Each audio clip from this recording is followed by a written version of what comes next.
The Phillies took 2 out of 3 against the Reds this weekend. But yet, why do I feel so damn negative still? The Sixers' 2023 playoff run begins this upcoming weekend. We're going to talk that as well. Trending in the AM, overreaction Monday. It starts in 30 seconds.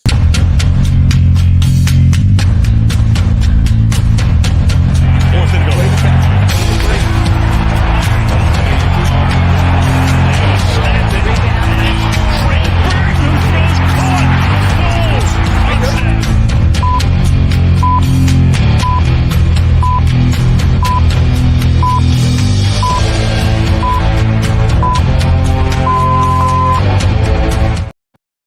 And a very good morning, everybody, and welcome to Trending in the AM right here on Philadelphia Sports Network. We're live, Facebook, Twitter, YouTube. You know the drill. Like, share, retweet, follow on all social media platforms. Make sure you do me that favor. Head over to the Philadelphia Sports Network YouTube page, hit the like and the subscribe button.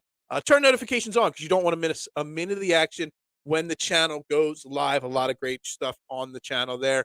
I am your host, Phil Stifle. You can find me on Twitter at Beard and Knowledge. This is the best place. Drop your comments, thoughts, questions, concerns, anything you want to do. We're here to talk Phillies. We're here to talk Sixers to start this show out today. It is Overreaction Monday, but we can talk whatever you want to talk about today. Whatever you're ready to overreact to, we can talk about it. Sorry, just getting everything set up here, ready to roll. Good morning. How you doing there, Adam? I know you went to a couple games this weekend. You know, how the electricity was in the ballpark. I know you came into the pizza shop this weekend, told me Friday was a packed, loud house. How the crowd was yesterday after that ring ceremony. And I see a lot of people talking all over social media about the Phillies getting rings for winning the NL pennant. You know, that second place finish, getting those big diamond studded rings might have been a bit over top, a little overboard. Whatever. I don't care if they want to give out rings to those guys. That is totally their prerogative. Look, the Phillies, they went 2-1 this weekend. We made the banner at the bottom, red, for our red fighting Phils. 2-1 start to the weekend, 2-1 start at home, yet I feel as negative as possible because the way they won the games and then the way they lost the game yesterday. Electric was great yesterday too. I wouldn't say great because they lost yesterday. Adam, you went to the Phillies game and the Flyers game yesterday, and they lost both games. So maybe you should stop going to sporting events, man. Look, the Philadelphia Phillies are 3-6 right now. Yes, bad base running. It's more than just the bad base running. It's the fundamentals. The fundamentals on this team are lacking so bad right now. Base running, defense, pitching, bullpen, managing, lineup construction. There are so many things that are wrong. We can start with the base running yesterday. What was it, 2 or 3 times yesterday? Runners got caught in rundowns because they blew past Dusty Walton at third base. Yeah, I mean, when your third base coach puts up the stop sign, you run right past it and get thrown out. That's not good. When you try to stretch singles into doubles, Kyle Schwarber got caught or thrown off or running from first to second on a single, and he was thrown out. I mean, caught in a rundown. I mean, Marsh, Castellanos, it was multiple. I think it was at least 3 times yesterday. Bad base running. That's not good. That's a team that's unprepared. That's a team that's not well coached. It's a team that's not how you say this, fully mentally engaged in the season yet. And it's an early 9 games into the season. It's a long season. Blah, blah, blah. I know that's what everybody wants to say. That and that I'm a Rob Thomson hater. I am not a Rob Thomson hater. It's not that. And I got into it with somebody on social media this weekend. It wasn't that I've been against Rob Thomson since day one. And I said I would have looked elsewhere for my next head coach or manager. But I did also say that he did earn the right to have a chance at this job. And I see the people that are even more overreactory than me saying that Rob Thomson might already be on his way out. He's going to get the full season. Let's just get that out of the way. right from the get-go. Rob Thomson will not get fired this year. I mean, it would have to be like 100 times worse than what happened with Joe Girardi last year to start the season for the Phillies to move on from Topper already. And I'm okay with that. I understand that. But it doesn't mean I can't be critical 9 games into the season when you have zero fundamentals on this team. When the mistakes that I questioned last year that you got away with, you're making those same decisions this year, and you're just not getting away with them. You know, it's a long baseball season. I get that. But your patchwork managing might work in a 3 or 5 or 7 game series in the playoffs, but it doesn't work over 162 games. You got to learn how to manage a team through 162 games. And so far, Rob Thomson hasn't figured that out. You know, his lineup construction, his bullpen usage, you know, when to pull a pitcher and when not to pull a pitcher. You know, honestly, at this point, we're going to burn our bullpen out. The amount of innings that the bullpen is already throwing. They're 9 games in. I think Andrew Bellatti's got like 7 appearances already out of the bullpen. The guy's going to be shot by July 5th. You know, I mean, it's like, you know, this team, I'm pulling up yesterday's game. And yesterday's game was just one of the many issues. Yesterday, you know, Trey Turner 0 for again last night. And I think Turner's now gone 2 or 3 games without much of anything. Kyle Schwarber, 1 for 3. He's hitting 158. JT, another 0 for. He's hit 226. Nick Castellanos with another double. The guy's got 7 hits on the year. He's got 6 doubles. The 6 doubles are good. 226 batting average, not so good. But then you got Bryson Stott in the 5 hole, hitting 429.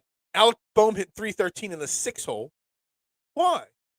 You know, why do we have this lineup built this way? Jake Cave, again, I'll say it again. Came up yesterday in another big moment. Men on base, grounds into an inning-ending double play. Jake Cave needs to be taken off this team immediately. He is not a Major League Baseball player. He stinks. He just flat out. That is not an overreaction Monday statement. Jake Cave stinks. I mean, that's just a fact. It's a shame. He might be a nice guy, but there's a reason why he hasn't been a major leaguer yet this year in his career. He just stinks. And I don't even know who else to put out there in left field. You might have to go back to Kyle Schwarber in left field and try somebody else as your DH. I don't know. But Jake Cave, and it's funny because we've talked about it with the Sixers, and we're going to get into the Sixers later in this show. We've talked about it with the Sixers all year with wasted roster spots. Well, this Phillies team has 2 wasted roster spots right now in Jake Cave and Christian Pache. Puche. I don't know. Pache is a guy I don't even want to know how to learn how to say his name because I don't want to know because he doesn't belong on this team right now. This is a Phillies team, just like the Sixers, that have title aspirations. And you got 2 guys playing semi-regularly that do not belong in the big leagues. Title contending teams don't have that. Now, I know the Bryce Harper situation will change things when he comes back. I know the Rhys Hoskins injury kind of threw a little curveball, and then a change-up followed with Dark Hall going down early in the season. Let me tell you something. Dark Hall still being on this team wouldn't change much. Dark Hall is not a great baseball player. He's better than Jake Cave. He's better than Christian Pache, but he's not much different. He's not that much better. But I get it. The Rhys Hoskins injury kind of threw a little curve at what this team had to do. I get that. And on a side note, if you guys were watching the ceremonies yesterday, I see a lot of people overreacting to, you know, Rhys Hoskins getting the ring last. You know, Bryce Harper and Rhys Hoskins were the last 2 out. Rhys Hoskins last, and they're comparing it to Pat Burrell, you know, on his way out. Basically, it was a way to signify to the fans that Rhys won't be back. I don't know if that's necessarily true. Rhys probably will not be back. Yeah, I mean, they miss Rhys more than we thought. Not more than we thought, more than everybody. A lot of people thought. I told you from the beginning. When people were calling in the offseason, when people were calling middle of last season for Rhys Hoskins to be shipped out of town, that I said that Rhys Hoskins is a much bigger, more important person on this team than people realize. And Mark, I won't lie. Like, we talked about it on the show before about the lack of leadership on this team. Could it have been that Rhys Hoskins is one of the silent leaders of that locker room? I mean, is he like the I know this is a weird comparison. I just came up with it right now. See the Tobias Harris of the Phillies, the guy that everybody crushes and bashes all the time, but is doing the nitty gritty work in the locker room and keeping a team together. It's very possible. The Reese Hoskins injury, first and foremost, took the sales out of the team the day the injury happened. My man Andy, he's one of my pizza shop customers. He was at the game when Reese Hoskins went down. And he said you could just hear it almost felt like tears coming out of the Phillies dugout when it happened, and you could just tell that um, it took the wind out of this team's sails. What's up, my man Joe Bucci? How you doing this morning? I don't think he got enough credit. Honestly, we talked about it a lot last year, Mark, that this team didn't have leaders. Maybe we are learning now that Reese Hoskins was one of those leaders. It's very possible. And not only do you lose his bat, his 30 home runs, his 250 batting average, his 800 slugging percentage. Not only do you lose that, but you lose one of your locker room leaders. And I expect at some point this year that he won't be on crutches anymore. And when he's not on crutches, he'll probably be back in the dugout, in the locker room, at least for home games. That's typically what you see when players are rehabbing at first, right after surgery. They're not around much. But at some point, if he really is the leader that we think he is, that he'll probably be back, at least in the dugout, at home games. And maybe that helps. Maybe that gives him a little boost. Maybe that helps the morale a little bit. But, man, when you're losing Reese Hoskins, somebody that we'll say 70% of Phillies fans want it out of here, and you're still missing Bryce Harper to start this season, man, you're missing two guys. And this looks like nowhere near a playoff baseball team. I was looking at it earlier, and I don't remember the exact number. I don't feel like switching the screen right now. We're the third worst run differential in the league right now. Third worst. Like, we're not scoring anywhere near the runs we thought. And again, it's Harper and Hoskins are part of that.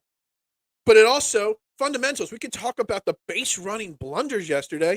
And maybe if you don't make those errors, maybe you have more opportunities to drive runners in. But on the flip side of the equation, if they don't make those base running errors and they're on third base or second base or wherever, would you have confidence in this team to drive those runners in? I mean, Friday night, or Friday or Saturday, they were in, again, it was like the second or third time this year, they were 1 for 10 with runners in scoring position. It's been 9 games in, and I think at least 4 or 5 times we've had like a 1 for 10 with runners in scoring position this season already. That's not good. It's not good at the start of the season. That you're already struggling in that aspect. And you can make all the excuses you want. You can say that it's, spring training was, didn't go as according to plan. They're just still working it up. We're a slow starting team. World Baseball Classic, injuries, excuses. There's plenty of teams in baseball that are doing just fine. Plenty of teams. So, I don't want to hear excuses for this team. I want to hear ways we can fix the results. I want to hear people admit that there are issues and that we have to work on them. It's not going to get any easier. We got the Marlins coming into town today. Sandy Alcantara against Matt Strahm. Did anybody think that this game, we would have Matt Strahm making his second start of the season already? He was brought in here to be a middle innings left-handed reliever, Matt Strahm. And he's already on. And look, to Matt Strahm's credit, he pitched well his first outing as a starter. Obviously. But when you need Matt Strahm to be starting games for you already, that's a problem. It's not just the Reese Hoskins and the Bryce Harper injuries. It's the Ranger Suarez injury. That big deal. Bigger than we realized. I joked last year, he was like the MVP of the playoffs. Well, you're missing your MVP of the playoffs. But to me, it kind of feels like the Ranger situation is going to be a lingering issue all year round. Andrew Painter. Him. I think the Phillies really, really, really, truly expected him to be a part of this team right from the get-go. And they made moves this offseason with that in mind. And him not pitching, him being hurt. We have Sandy's number. Curious to see if he goes. Yeah, I mean, we had his number late last year. I don't think is it a career thing that we've had Sandy Alcantara's number? I'm so bad with saying names, but yet I have no problem saying Sandy Alcantara. Like, I have no problem saying it for some reason. And I think I'm saying it right. I don't know. But, Mark, can you be confident that this Phillies offense is going to be able to handle Sandy Alcantara the way they're hitting? I mean, what are we going to even see as the lineup tonight? We can get into that again. This lineup construction, we've talked about it. I feel like we're 9 games into the season, and I'm already a broken record with this team. Trey Turner is the leadoff hitter. I get that. But Kyle Schwarber isn't a 2-hole hitter. Why do we still have Kyle Schwarber in the 2-hole? Like, we could complain that he wasn't a pure leadoff hitter, but at least that was the second best spot in the lineup to put him. He is a cleanup hitter. He is a power hitter. He should be in your 4 or 5-hole. But he's in your 2-hole. Stupid. You got a guy hitting 400 in your 5 and 6 hole every night in Bryson Stott. You got Alec Bohm, who's hitting for 300 plus in your 6 or 7 hole every single night. But yet, you got this lineup built in a way that literally makes no sense. It should be, we said it already like 4 times, Trey Turner, Bryson Stott, Alec Bohm, Kyle Schwarber, JT in the 5, and Nick Castellanos in the 6 hole. That's the way it should be. With whatever you want to do with Marsh and Sosa, all of a sudden Marsh is bumped up to the 7 hole yesterday. Marsh should stay in the 9 hole, but whatever. At least he played yesterday. He didn't start all weekend. He should. He should be in that lineup 7 days a week if there are 7 games. Yet you're still trotting Pache out there. We're just going to say the man with no name every couple days. Why? What does Pache give you that Marsh doesn't give you? Nothing. He's not. It's negligible, the defensive difference. And obviously Marsh is a better hitter. I just don't get it. Rob Thomson is running this team, managing this team to start this season the way he managed the team in the playoffs, a feel kind of thing. Problem is that feel management style works in a playoff series, matchups in a 7-game series. It does not work over a 162 regular game stretch. You need your players to start getting comfortable. You need your players to find their groove and fit into their role on this team. And when that role is changing every single day, we could talk about the bullpen management. You got Craig Kimbrell's your closer for how many days? Yesterday he comes in the 8th. Sir Anthony's been getting used in leverage, then comes in as a closer yesterday. You got Soto and Alvarado lights out there. Soto struggled his first outing, but since then it's been lights out. Alvarado, I don't even think Alvarado has given up a run yet. You're using these guys in the 5th and 6th inning. That's not, yeah. When you got a guy of Alvarado's ability, Alvarado should never be used in a 5th or 6th inning. Never. He should be your 8th or 9th inning guy every game, and that's it. Well, he should be your closer or your 8th inning guy every game. Right now, at this point, I know Kimbrell's been He's been what the cool kids say is mid, but he should probably stay in that closer role because Craig Kimbrell, at least for the time being, he's your most experienced closer on this team. He's been okay. He hasn't blown any saves yet, but he knows how to manage that role, and he's a veteran. He doesn't want to bounce from 6th, 7th, 8th, and 9th inning. You got to find defined roles for these guys and stick to it for a significant stretch of time. Poor Andrew. Hell, Andrew Bellotti might be better, in the 7th, 8th inning. Right now, Sir Anthony, he just looks tired. He's got all the injury issues, pitched a long season last year, and it's just struggled this year, which is going to be a thread all year with a lot of these guys. They had more mileage than ever before last year. So don't use him right now in these high leverage situations. He's not ready for them.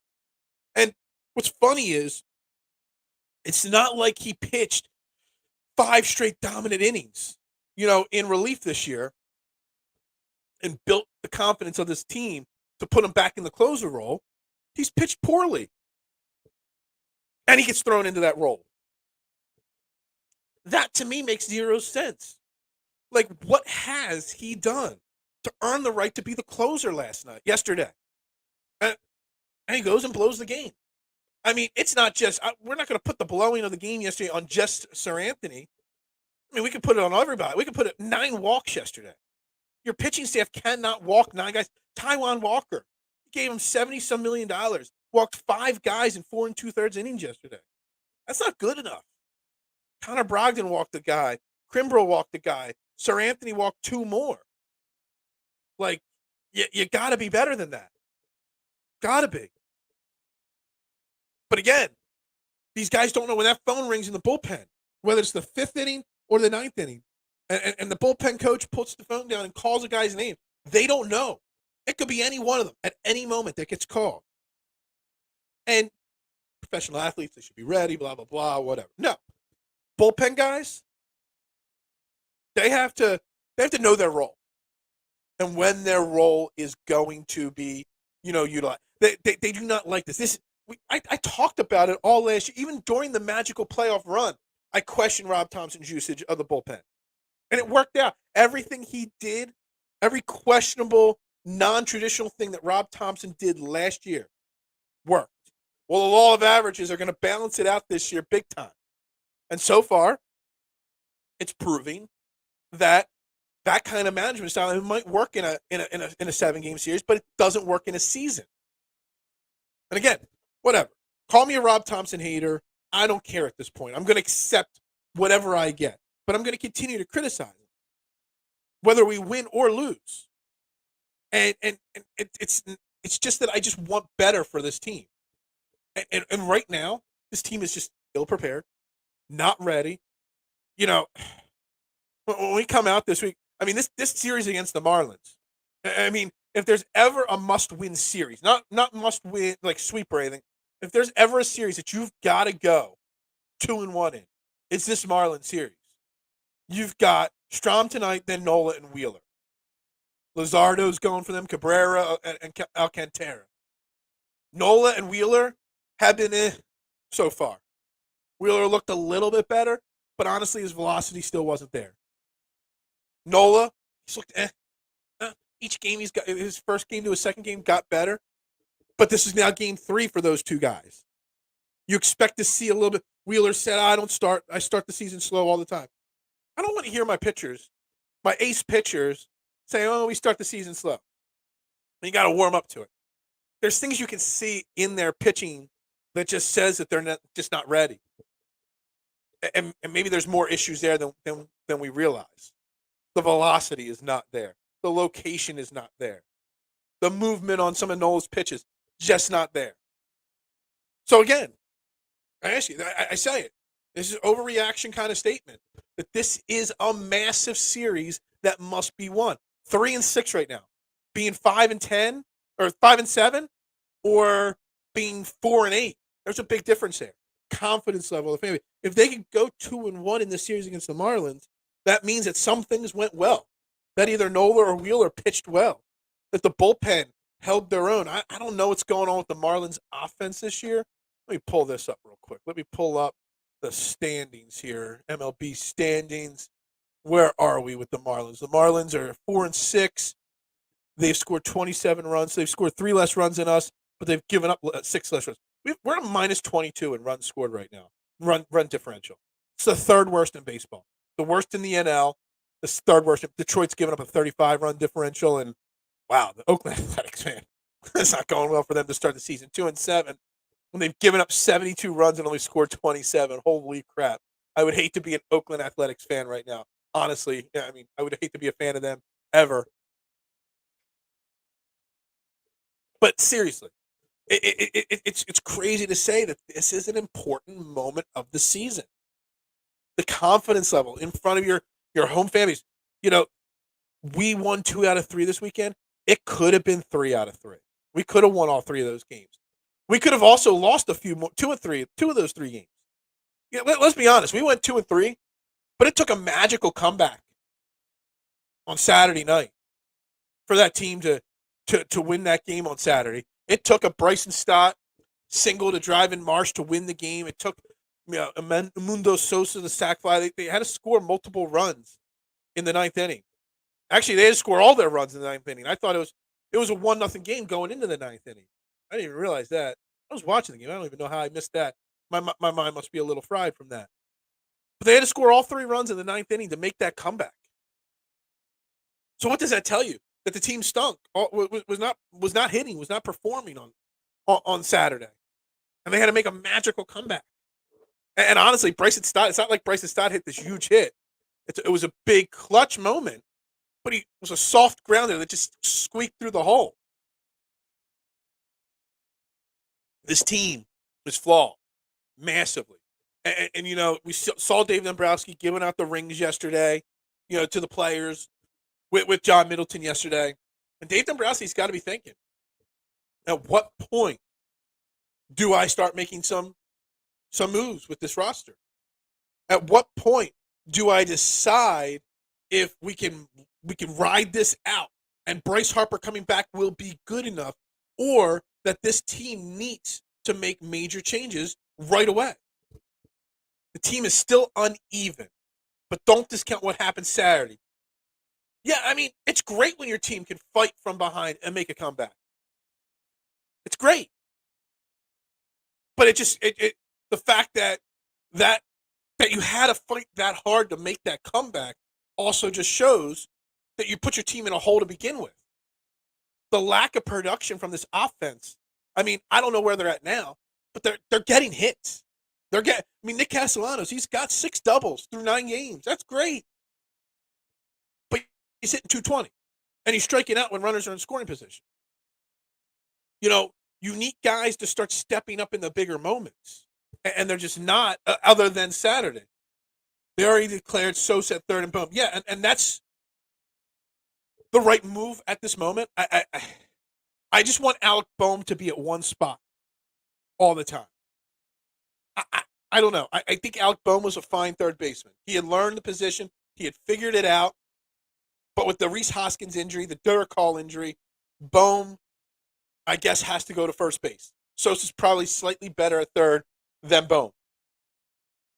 And Sosa's hitting the ball well enough that he's earned the right to be out there every single day. And I'm okay with that. As long as they stick to it. It's not Bohm at first and Sosa at third every 3 out of 5 games. It's every game. I don't want to see Cody Clemens starting again. I don't want to see, you know, it should be Sosa. But this lineup, 9 games in this season, there should have been 1 or 2 adjustments so far. And that is when you give JT a day or 2 off. That's it. Outside of JT days off, it should be every day the same lineup. Marsh should be out there every single day. He just should. Now, I don't know what you do with the DH. Now, the whole Jake Cave situation. What do you do? I mean, do you put Cody Clemens? Can Cody Clemens play left field? I don't know. I'm almost at the point where I'm ready to make sure Schwarber's back in left field every single day. And you just rotate who's DHing. I don't know. You don't want Jake Cave in your lineup. You don't. Is Josh Harrison any better? I think he's hitting 100. I think he's 1 for 10 this season. That experiment isn't working out so far. Do you try to get him more every day at bats? Maybe see if you can catch lightning in a bottle with Josh Harrison? I don't know. Maybe there's a reason why he was a free agent so late in the offseason. I just don't know what you do with that situation. Now, obviously, Bryce Harper might be back before July 1st, like I keep predicting. Maybe he's back by June 1st. Maybe he's back by May 15th. Maybe he's back by sometime around there. That's still another month and a half that you have to tread water. Are you going to be out of it before Bryce Harper makes his comeback? I mean, you're not out of it ever on June 1st. You can always make a comeback. The Phillies are obvious proof of that. But until Bryce Harper's back and playing DH every day and put Schwarber in left field, you're going to have this issue. There's got to be a move made, in my opinion, now, in the foreseeable future, versus down the line. And the thing is, this team is going to need the offense to step up their game now, because this pitching staff's obviously not ready at this point. This pitching staff, Zach Wheeler, Aaron Nola, they're just not ready. Bailey Falter and Matt Strom are the 2 guys that have pitched the best. That's not good. Taijuan Walker, Zach Wheeler, all of them just admit we don't start fast. Well, maybe you got to do a little bit better. These guys they're big leaguers. We can crush certain guys, but then not others because we know they slow starts. Look, I don't want to hear the excuses. The offense just going to have to step up and carry this team in the immediate future till this pitching staff figures it out, till this pitching staff puts it together. 9 walks. Everybody wants to talk about the bad base running blunders yesterday, and they were awful. And I don't know who you blame for that. Do you blame Dusty Watton? Do you blame the runners for not picking up Dusty Watton? Was Dusty Watton out of position? I think one of them, I think the replay showed that he had his hand up to stop, then he waved him and then put his hand, like he was making changes on the fly. Like, I don't know. I don't know who you blame. But I know the first one, I think it was Marsh the first time, that he just clearly just blew right through the stop sign. Blew right through it. Maybe it wasn't Marsh. Maybe it was Castle. I forget whoever the first one was. Completely blew through the stop sign. That's just showing no respect for what Dusty Watton. I can't believe there was a point in time I wanted Dusty Watton to be our manager when Gabe Kapler was here in town. I think he was like one of the finalists that he fought with Gabe Kapler for this job. And I thought that Watton should have had a chance. Well, he can't handle third base coaching duties, and that was a bad performance from him yesterday. Again, though, was it his fault? Whatever it is, it's fundamentals. But you need your offense to be better in that position. They have to be better in that position. Because if they're not, then that puts all the pressure on your pitching staff. And your pitching staff just isn't ready right now. It's easier for, I would think, your hitters to be ready right now and to carry this team than it is for the pitching to carry this team. The pitching put a lot of innings on their arms last year. They're tired. They're not ready. They're not up to snuff just yet. So your offense needs to be better. They just do. You can't score 2-3 runs a game. You need to be putting up 5-6 runs. Look, Trey Turner, he's got all the fanfare and the hype. But what's he done this year so far? I know his batting average is good. But has he done anything special yet? And I'm not questioning Trey Turner. I'm just saying you got the big contract. Somebody's got to step up. Somebody's got to come up with the big hit in the big moment. Not a Kyle Schwarber solo home run with no one on base. A Kyle Schwarber home run with somebody on base. You need JT Realmuto to come up with that clutch hit with runners in scoring position. You need Nick Castellanos to drive in runs. And if he's going to stay your cleanup hitter, which he should not be your cleanup hitter, Nick Castellanos. I don't care what people see, the side things that they see that say he's better this year. No. Nick Castellanos is not your cleanup hitter. But if he is, he's got to drive in runs. But what does Nick Castellanos got this year? Let me pull up his numbers again here. He's hitting 222, 364 on base percentage. Okay, he's got 7 hits, 6 of them are doubles. Okay, he's driven in 3 runs this year. 3 runs. That's not good enough. Not at all. Did he drove in a run on Sunday? It says here. Okay, so one of his 3. So he had 2 runs in the first game he drove in, and 1 last game. So that means the 7 games in between, he didn't drive in a single run. He's got 1, 2, 3, 4, 5 games already. 5 out of 9 games. 1, 2, 3, 4, 5. 5 games already where he doesn't have a single hit. That's not good enough. 5. Nick Castellanos has got to be somebody making big money on this offense. Like, I crush Jake Cave and I crush Christian Pache, but they're being put in positions they shouldn't be in. They shouldn't even be starting. But yet I'm crushing them because they're coming up small. That moment yesterday when Jake Cave ground into a double play with runners on, ended an inning, ended some rally there. He shouldn't be in that position. But he wouldn't be in that position and be under such a microscope if these other guys, the big money guys, were producing in the key moments. I don't care if you're 2 for 5 or 3 for 5 in a game. If you're 0-2, your 2 outs were with runners in scoring position, then you failed, in my opinion. I need these guys to step up in these big moments. Step up and get the big hits in these big moments. We're going to reset here for a second. Again, we're watching Trending in the AM right here on Philadelphia Sports Network. Make sure you like this video, hit the subscribe button, turn notifications on. We're bitching. We're overreacting to the Phillies. Look, they went 2-1 this weekend. I should be happy. I should be positive. One of those 2 wins was a huge 9th inning comeback. But I'm still feeling negative about this team. And maybe I am overreacting. And maybe it is a long season.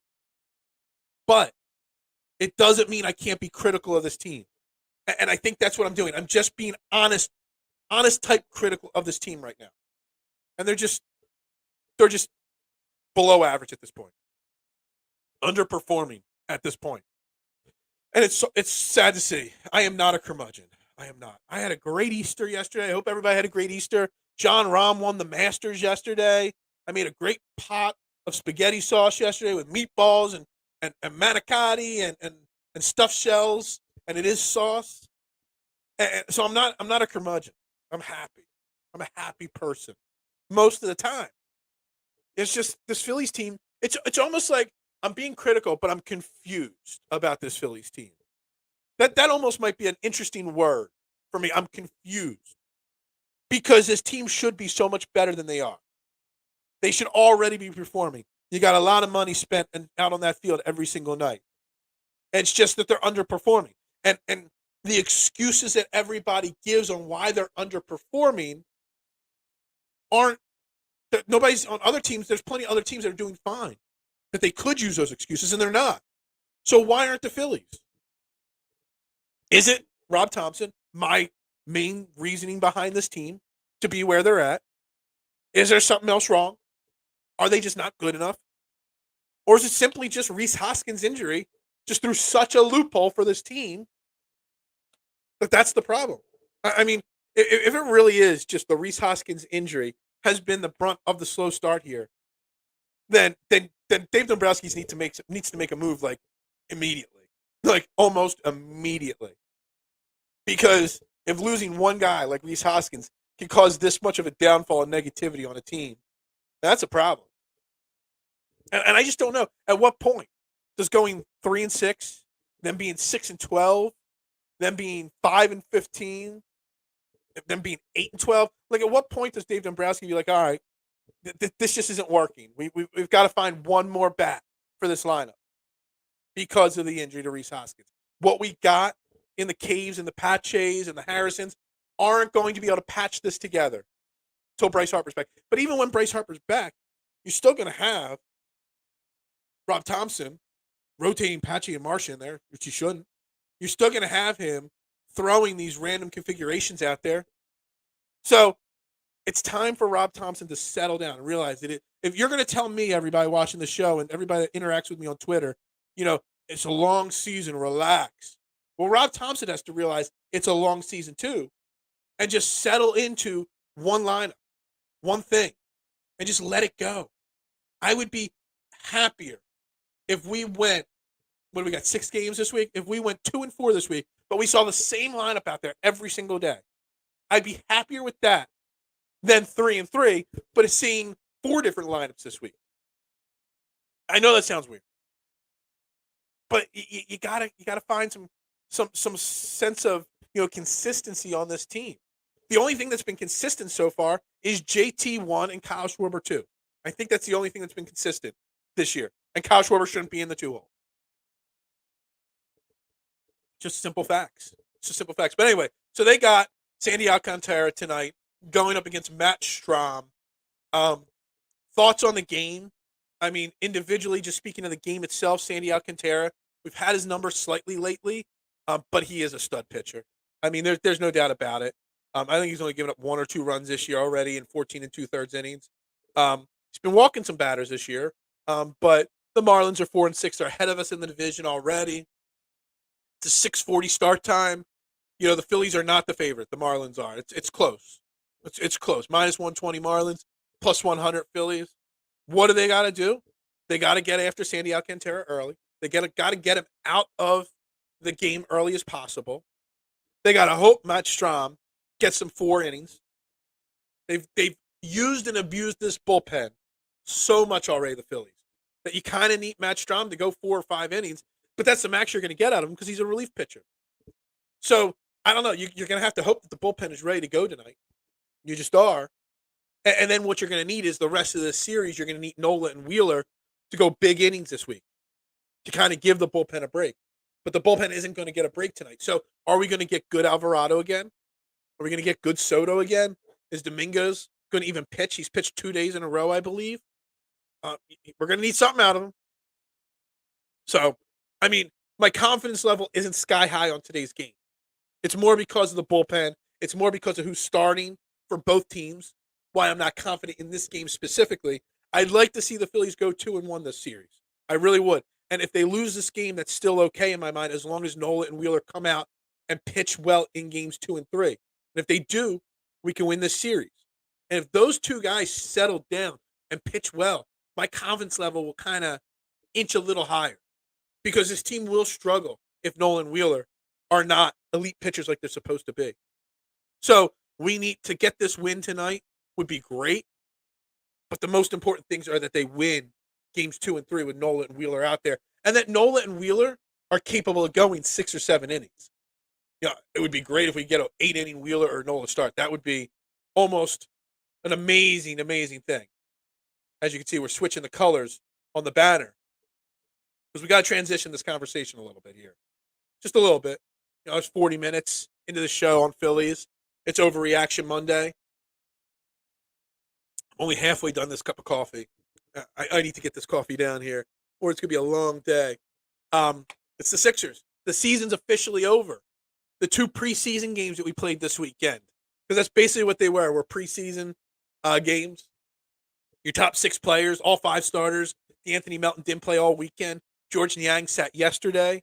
Jaden Springer, that's the first thing. Before we talk Sixers in the playoffs, let me tell you something. I put a tweet out there after the Blue Coats won the G League title, and then he played in Friday's game, played a lot of minutes. Let me tell you something. Jaden Springer is going to be an effective part of this rotation next year. I'm not worried about next year yet, but I saw something that I watched some of that championship game for the Blue Coats, and then obviously I watched Friday's game a little bit. Jaden Springer's the real deal. He's slowly developing. You'll probably see him in Summer League a little bit again.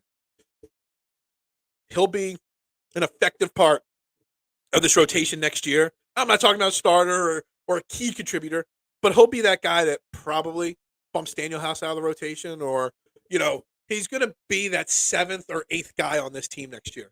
There's a really strong chance of it. And again, Daniel House played well this weekend again. Look, Daniel House, I said it before, I'll say it again. The fact that he was able to battle his way back from losing his spot in the rotation and not giving up, keeping working on his game, the fact that he's battled back, that you will see him on the court. Not every game, but you will see him at times on the court in the playoffs, because Daniel House has worked hard to earn that right. And then obviously Mac McClung played yesterday, put up some nice dunks, some nice numbers.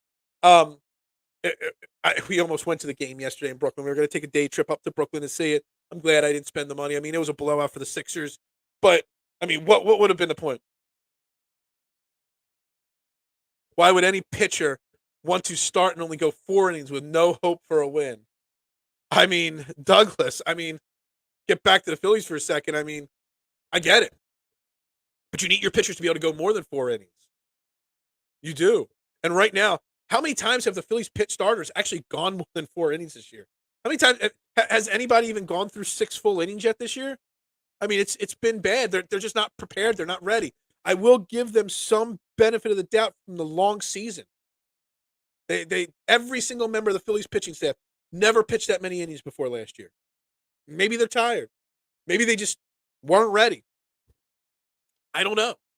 But you need more out of them. We need Nola and Wheeler tomorrow and Wednesday to go 7 innings. We do. We're literally going to burn out our bullpen. We are.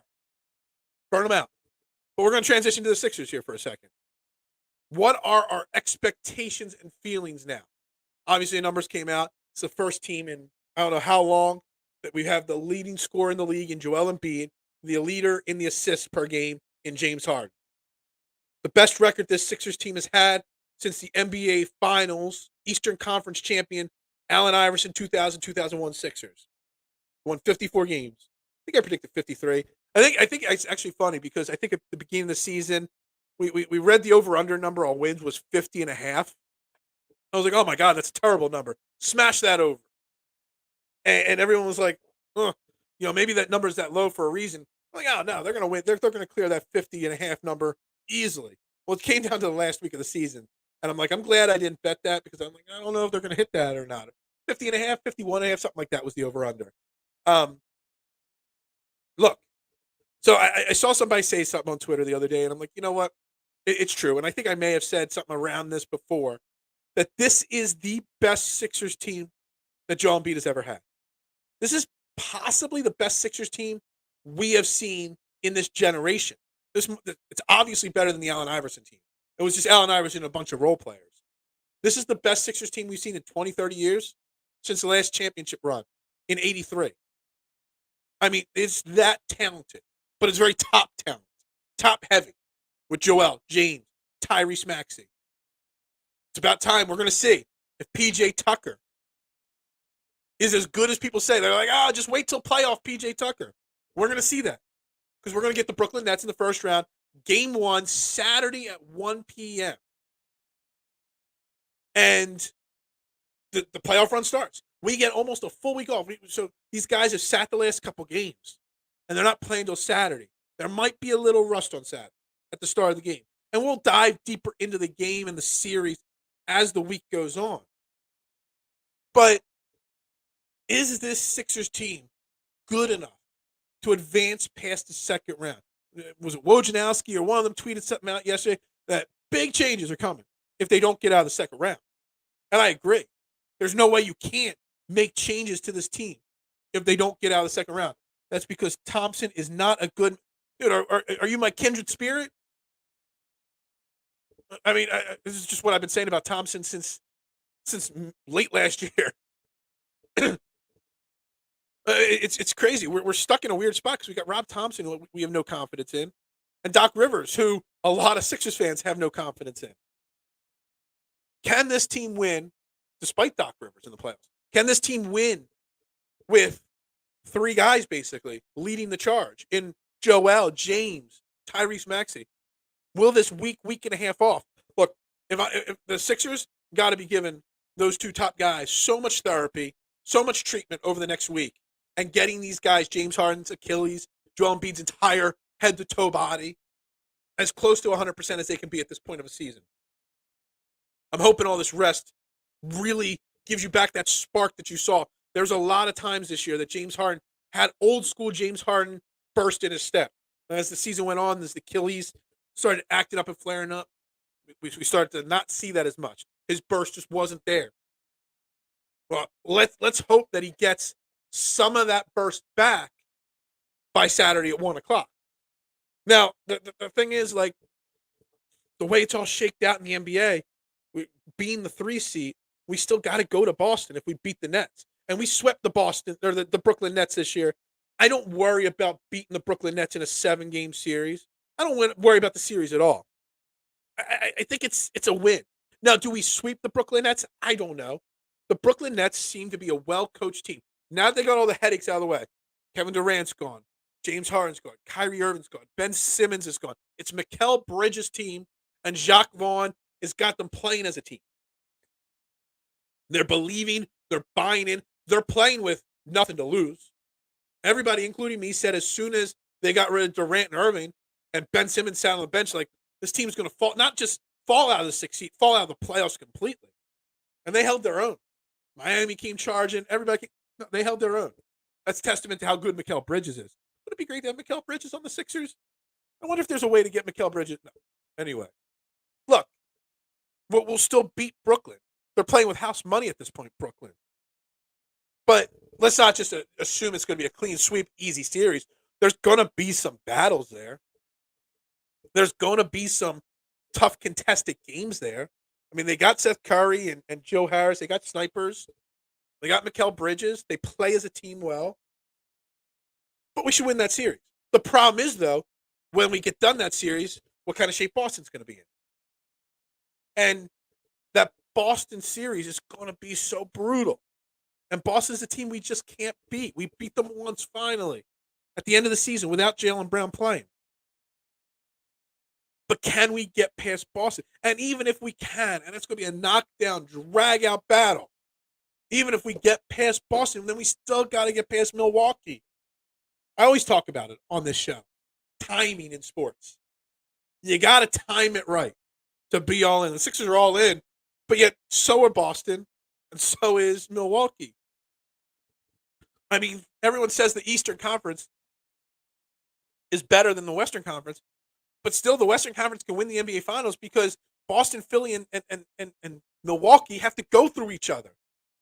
Like they have to like whoever comes out of the Eastern Conference is going to be so beat up that the Western Conference is going to pick the bones potentially. I don't know.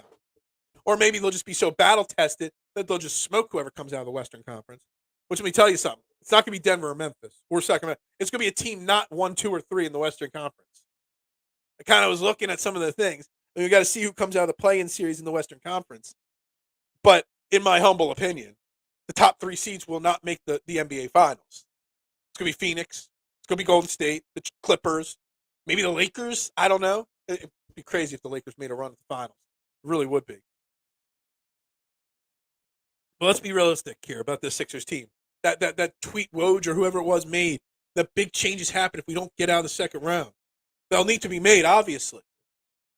But can you blame the Sixers if they just get outplayed by the Boston Celtics in the second round? Like, the Boston Celtics are a damn good team for a reason. They're a well-coached team for a reason. Like, I don't want to look past Brooklyn, but it's hard not to as a Sixers fan. And they've had our number. They've got superstars. They're well-coached. They're always well-coached. No matter who their coach is. They can blow through coaches there in Boston nonstop, and they're always well-coached.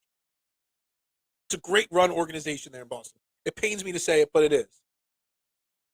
The thing is, like, just say we go to Boston, we go up against Boston in the second round, and I don't know, say it's something like a 6-game series loss.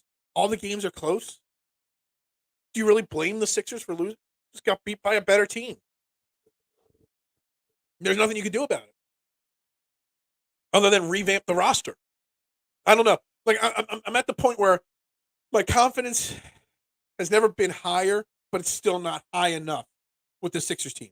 Just because I see the road that they have to travel to get to the promised land, and I just think the road is too bumpy, too rocky. There's too many things in their way to get to that promised land, and I just don't think the team is good enough to get there. It's like they're going to need to catch Phillies lightning in a bottle. It's kind of what's going to have to happen. They're going to have to be unbelievable. Look, I will say this: the saving grace, the hope that we can have as Sixers fans, it probably will be Miami. But it'll probably be Miami that faces Boston in the first round. Can we hope? Can we hope that Boston gets beat up bad by Miami? That Jimmy Butler comes out of nowhere and puts on a magical performance? Kyle Lowry comes back from the dead. Like, can we hope something happens there with Miami and they push Boston as hard as they can? They do. They literally went from Danny Ainge to, like, literally just look at the last, like, 3 or 4 coaches in Boston. It's like they just keep running through them. It's like, the Eagles are a quarterback factory, where Boston Celtics are a coaching factory. No matter who they plug there on their bench, they all turn into be great coaches. And they always have the Sixers number. I don't get it. I don't understand how it's so possible. Like, look at all the coaches that Boston has had, and look at who the last couple Sixers coaches are. Doc Rivers and Brett Brown. Huge difference. Big difference right there. Big difference between Daryl Morey and Danny Ainge in the front office. Like, it's the culture and the organization. Maybe it comes down to ownership. I don't know who owns the Boston Celtics, but you look at culture and ownership of the Eagles, and then you look at Josh Harris and the Sixers. Big difference there. The culture that has been instituted in the organization. I don't know. Going with the bold move of Daryl Morey. Everybody knows I'm not a Daryl Morey fan, not a Doc Rivers fan, but maybe there's something to it. I don't know. But you can't have super high sky high confidence with the Sixers team, knowing that when they get 5 miles down the road, Boston's your next opponent. Like I said, you can hope Miami is their opponent and beats them up. And that's a knockdown, drag-out battle between Butler and Brown and Butler and Tatum. That Bam, pushes them around a little bit, wears them out. Like, literally, our hope against Boston is Miami beating them up a little bit more. I don't mean physically beating them up. You know that. I mean just give them a tough drag-out battle for 6 or 7 games. Like, that's literally our best hope against Boston. Because otherwise, if Boston beats Miami in 4 or 5 games, they're going to be well rested. and they're gonna be a heavy favorite against the Sixers. And that's the problem. Like, we all talk about that this Sixers team needs to go through massive, drastic changes this offseason if we don't advance past the second round. But it's like, do you, do you expect more? Like, how can you expect more when you know if you're going up against Boston in the second round, you're going to be a massive underdog? Like, I don't know. Like, Doc Rivers got to go? Yeah, probably. You got to change up your roster a bunch? Yeah, probably. But, like, how can you expect them to get past Boston when Boston is just a better team all around, top to bottom? From the top of the organization all the way down to the last guy on the roster. They're just better. So maybe you do need to make drastic changes just because without drastic changes, you'll never get to that Boston level, maybe? I don't know. And then even if you get past Boston, you'll be exhausted. And then here comes Giannis Antetokounmpo and company to town. Another team that always has great coaching. Well-coached team. I mean, it is what it is. I just don't know. Like, my confidence level, it's just there. It's just like I'm not as excited for this playoff run of the Sixers. Probably the least excited I've been for any playoff run. Maybe that's what we need. Maybe we need to have low expectations so that they can exceed our expectations. Finally, the Sixers. Like, it's got to be, because at this moment I have zero expectations for this team. Zero. Real quick, final topic of the day here. Jon Rahm wins the Masters yesterday. Let's find a good green right there to end the show on. The Live guys did not win. They contended. It was an entertaining day. I'll dive deeper into the Masters recap tomorrow, 9 p.m., Fairway to Heaven, right here on Philadelphia Sports Network. But it was great to see Jon Rahm get his first green jacket on the birthday of Seve Ballesteros, on the anniversary of him winning the Masters 40 years ago, on the same date that Sergio won his. I mean, like, so many things. It seemed great, or good players are bad coaches. Yeah, that kind of translates to a lot of sports, actually. The average or bad players are always the better coaches. But yeah, I just want to give a quick shout out on the morning show to Jon Rahm and the Masters as a whole. The Masters is the greatest golf tournament. I just want to say this.